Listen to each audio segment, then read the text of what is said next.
All too often we see these women and men all wanting each other to chase each other, and it's just this endless oozing of self-interested pathologies that people are repeating mistakes, and they're not healing whatever it is that they need to heal in their heart, so the mind repeats that.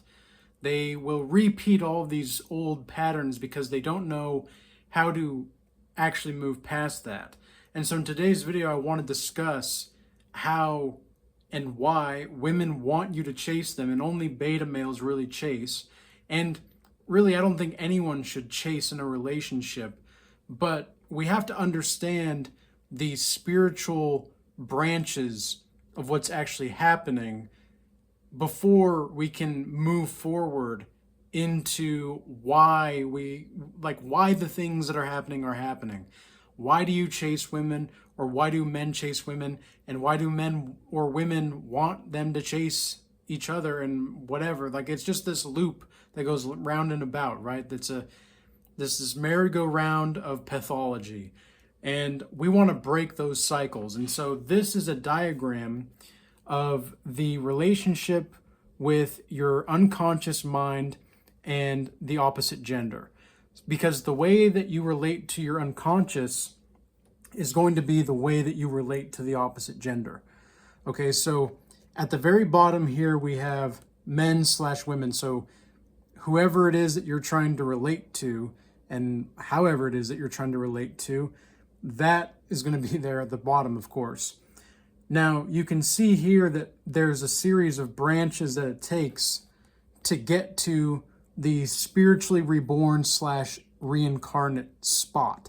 Now, this is exactly where we want to be heading, right? Because as the Bible talks about, we are to be reborn in spirit, right? Now, a lot of people want to go on about, born again Christian and all that. I'm a born again Christian. It's like, well, be careful with those wordings, because a lot of people out there are duped.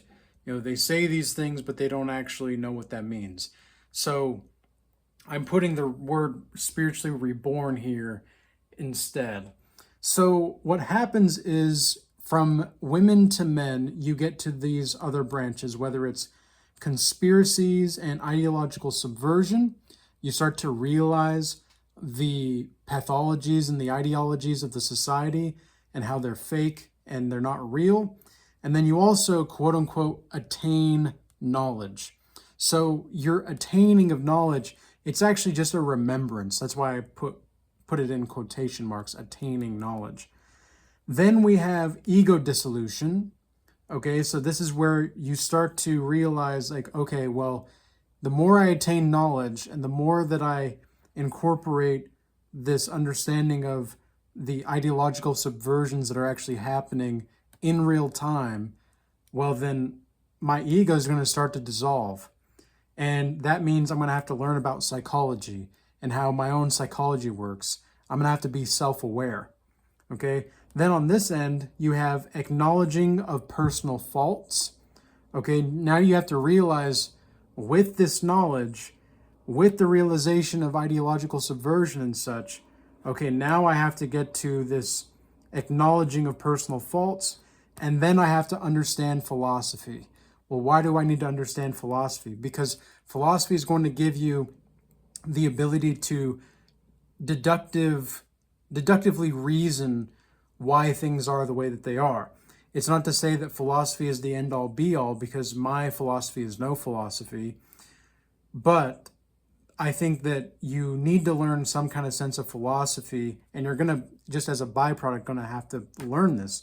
Now, a philosophy could be, for example, the red pill or the blue pill.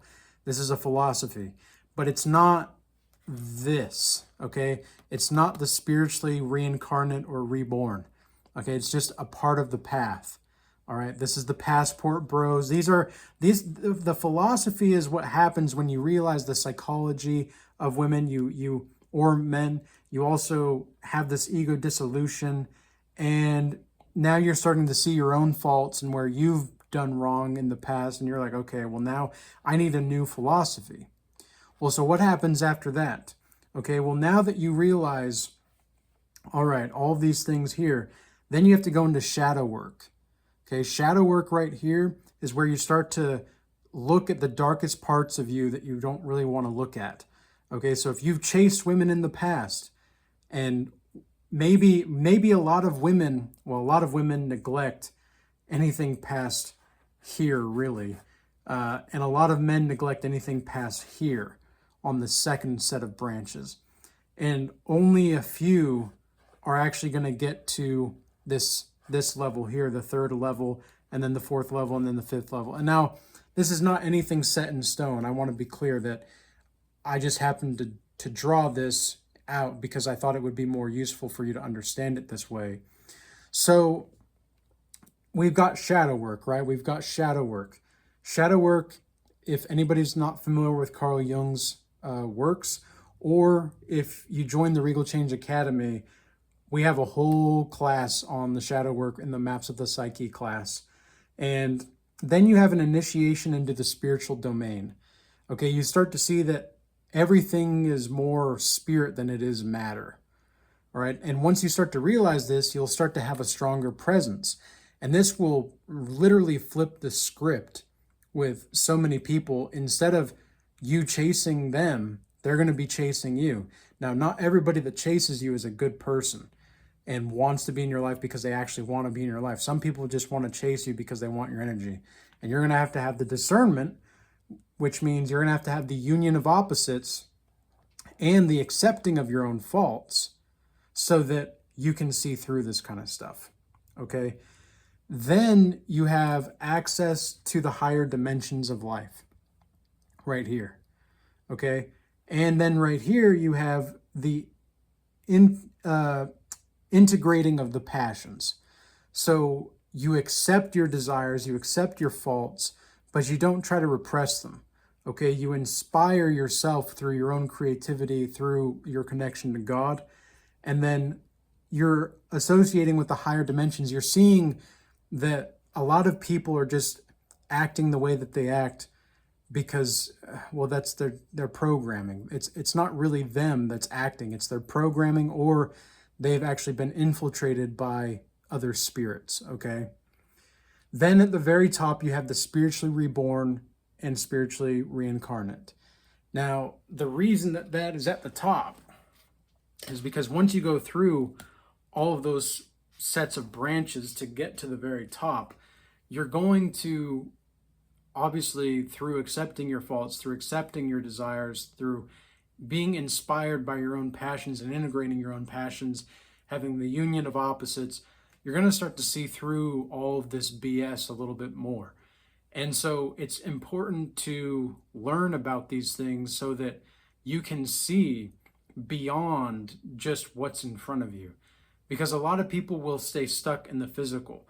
One thing that maybe I ought to have mentioned is, so the three-dimensional world is like these first few branches here. This is like the fourth dimension, and then this is like the fifth dimension. So this is all relating to your unconscious, though, because only in the third dimension will you stay stuck in your flesh. A lot of the men that I see, that I work with on one-on-ones and such as well, is where they get almost stuck in this loop of semen retention, and they have to like idolize semen retention in order to get out of it. It's weird, but that's just part of the process, right? And semen retention is a philosophy. Okay, it is a philosophy, but it's an association with the higher dimensions as well over here, depending on how you look at it. But you can't really be spiritually reborn because, well, how do I say this? You can be spiritually reborn without being on semen retention, okay? That's not a prerequisite. Don't think of it like that. Take all those kinds of concepts out of there, right? Anything that's putting an unintentional limit on you, get those out of there. Now, it's good to be truthful about yourself, but it's not really good to place limitations on yourself. So, for example, if you say, "Oh, well, I that girl is out of my league," okay, well, that's a limitation. You're putting in a limitation on yourself, and not only that, you are having this perceived attaining of knowledge. You're not even actually, you're not doing anything with the knowledge. You just think that that's what it is. And you're stuck in these lower frames of thought. So you have to see beyond this. You have to look beyond this and notice that the story that you tell yourself is going to be the story that you play out. Like your thoughts, and like your thoughts are a thing to some degree. You know, when I ask people, well, do you think you're the author of your thoughts? Many people will say, oh, yes, absolutely. Like, I don't see why I wouldn't be. It's like, okay, well, then where do your thoughts come from? It's like, well, if you're the author of your thoughts, don't you think that you should know where your thoughts come from?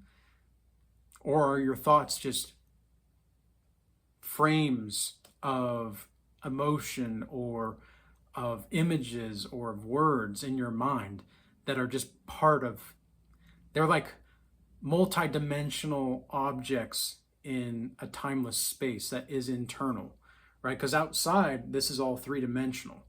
But internal, you know, when you feel an emotion, it's weird because it's not like a physical thing, right? It's not a physical thing, even though maybe like, I don't know, if I clap my hands together, I can feel, you know, my hands coming together with the pressure to clap my hands together.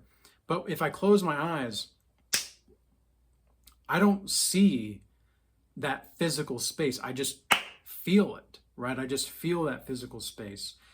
And this is where, as a man, you'll be able to, when you are able to just be within your body, and it's not like you need to be like an animal per se, but you kind of need to be an animal. Like, stop trying to think of the best ways to go about doing things. Stop trying to think about the ways to live with women or around women or the right thing to say. You know what's crazy is I've found that the best game is no game. And game, by the way, is a philosophy. Okay, game is a philosophy. That doesn't mean that it's not useful as a philosophy, because if you don't believe in game, I don't know if you understand what game is per se. And maybe we have different definitions of what game is, but game is really just your ability to hold frame as a man. That's all that it is.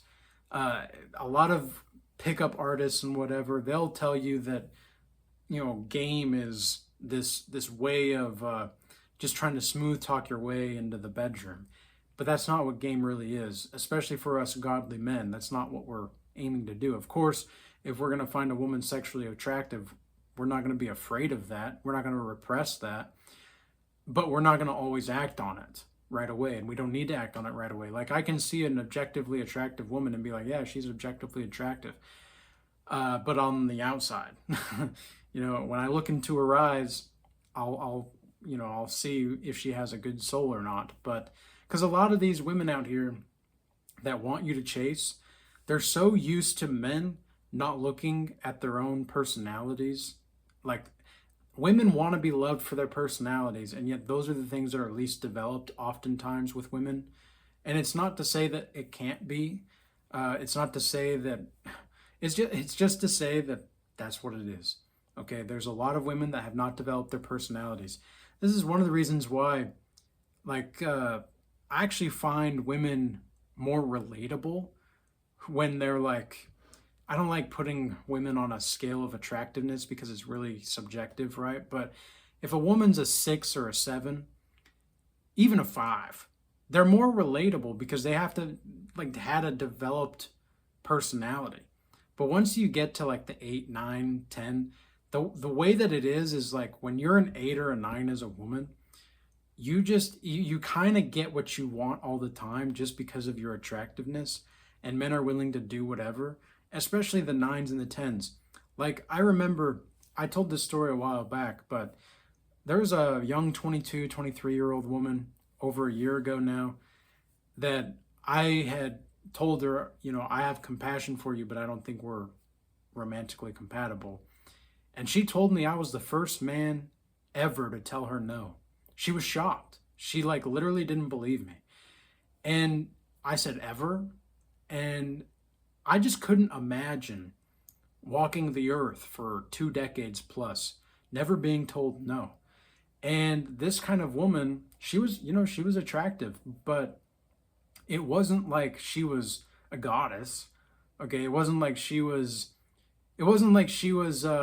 what's a like I don't know, maybe Halle Berry in the James Bond movie, right? Like that's kind of like a pinnacle of it, or like Angelina Jolie, like whatever floats your boat as far as like the most objectively Jessica Alba, whatever, those celebrities that all of these dudes are still like drooling over, even though they're in their like 50s and 60s.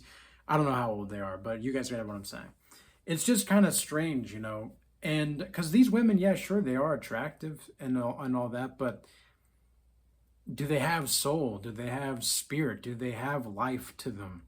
Okay, because they can look great on the outside, but a woman who's never been told no, in the long run, is not going to be good because she's only trained to be like a daughter.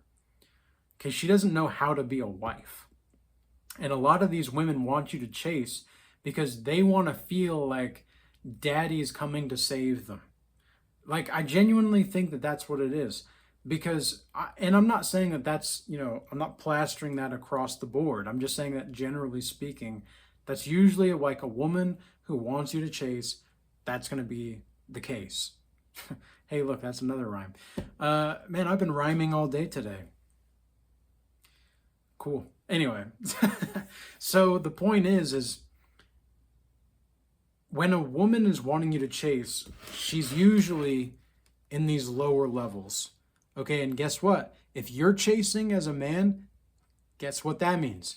You're in these lower levels. Okay, you haven't ascended just yet. You haven't been going to the higher levels of spirituality just yet. And that's okay. That's what videos like this are for. So I hope this video was useful and insightful for you. All right. I hope everybody has a blessed rest of your night. Join the free Telegram channel, join the Regal Change Academy, or set up a one-on-one mentorship call with me. Peace be with you all. And until next time.